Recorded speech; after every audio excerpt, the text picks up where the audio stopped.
भललवा को मारने के लिए राजा जी सैनिक भेजते हैं, मारो साले को। लेकिन ये फटी चोर तो बिना कुछ करे ही साइड से निकल गए। बाहुबली जी जब पुल पे कूदते हैं तो साफ दिख रहा है कि कोई तलवार नहीं है, लेकिन जैसे ही तीर लगता है और नीचे गिरते हैं पीछे तलवार प्रकट हो जाती है। ई कैसे हो गया? वाओ।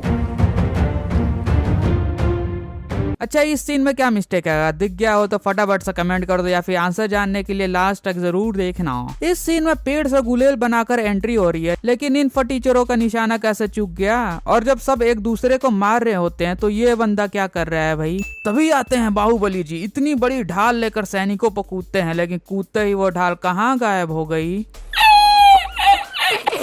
छमिया को इम्प्रेस करने के लिए बाहुबली जी 3 तीर चलाते हैं। तो यहाँ साफ दिख रहा है कि 2 तीर साइड से जा रहे हैं और 1 नीचे है, लेकिन जैसे ये तीर देवसेना के पास पहुंचते हैं 1 तीर ऊपर और 2 साइड से निकल रहे हैं।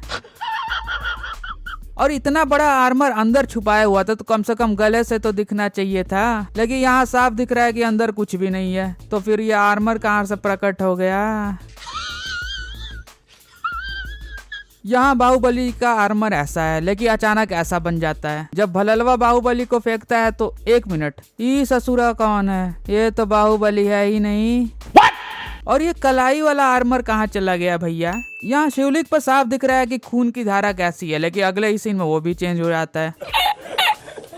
और मुझे एक बात समझ नहीं आ रही है, इंसानों की फिल्म है या सुपर हीरोज की? नहीं मतलब यहाँ बाहुबली जी फ्लैश बन जाते हैं, यहाँ स्पाइडरमैन बन जाते हैं, यहाँ सुपरमैन बन जाते हैं, यहाँ हॉकाई बन गए तो यहाँ कैप्टन अमेरिका बन जाते हैं। नहीं मतलब कुछ भी। दोगले की औलाद, ये कौन सी फिल्म लाया है? यहाँ बाहुबली जी इतना भारी रथ खींचते हैं तो इस रस्सी में थोड़ा सा झुकाव तो होना चाहिए था, लेकिन ये तो पूरी सीधी है। और ये इतना बड़ा रथ इतनी छोटी सी जगह से निकल कैसे गया भैया? अच्छा चलो मान लिया निकल गया, लेकिन बाहुबली जी अंदर कर क्या रहे थे? जब ये लोग हंस की नाव पर बैठ के आ रहे होते हैं तो यहाँ झंडा टूट जाता है, लेकिन यहाँ साफ दिख रहा है कि इस पे तो कोई झंडा लगा ही नहीं। और ये ऐसा परसेप्शन कैसे बन रहा है? नहीं मतलब इतनी बड़ी हाथी की मूर्ति है, इतनी ऊंची है, कोई नीचे से देखेगा तो ऐसा व्यू कैसे बन सकता है? नाव तो काफी नीचे है। यहाँ बाहुबली जी स्पाइडरमैन की तरह स्विंग करके आते हैं, लेकिन ये तो बताओ कि कपड़ा बंधा कहाँ हुआ है, क्योंकि यहाँ तो ऊपर कुछ भी नहीं है। और मेरे दिमाग का सर्किट तब फ्यूज हुआ जब इतनी मोटी लोहे की चेन इतने छोटे से हथौड़े से तोड़ दी। अच्छा चलो मान लिया तोड़ दी, लेकिन लोहा ऐसे कैसे टूटता है भैया? ये कौन सी मटेरियल साइंस पढ़ ली?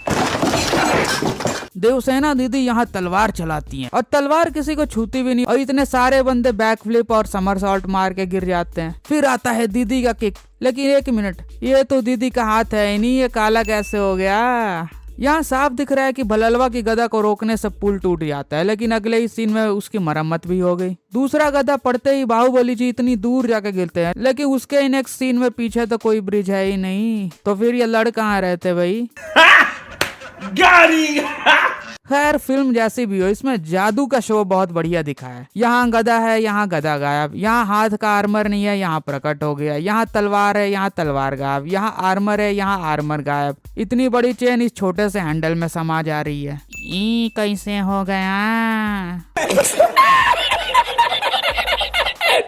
अच्छा, जिस तलवार को बाहुबली ने यूज किया, उसके पप्पा ने यूज किया, उसके बेटे ने यूज किया, उसे ऐसे ही जला दिया। ला बबुआ। अच्छा चलो मान लिया जला दिया, लेकिन लास्ट में कटप्पा जी ये क्या लेके खड़े हैं? तो मैंने आपसे पूछा था कि इस सीन में क्या मिस्टेक है, तो बाहुबली जी का पीछे तरकश में तीर है, तीर चलाते ही वो गायब हो गया। फिर अगले ही सीन में धनुष भी गायब। बंद करो हाथ जोड़ के। मैं तो वीडियो पसंद आई हो तो लाइक सब्सक्राइब कर दो और बेल आइकन को दबाना मत भूलना, शेयर भी कर देना। बाय।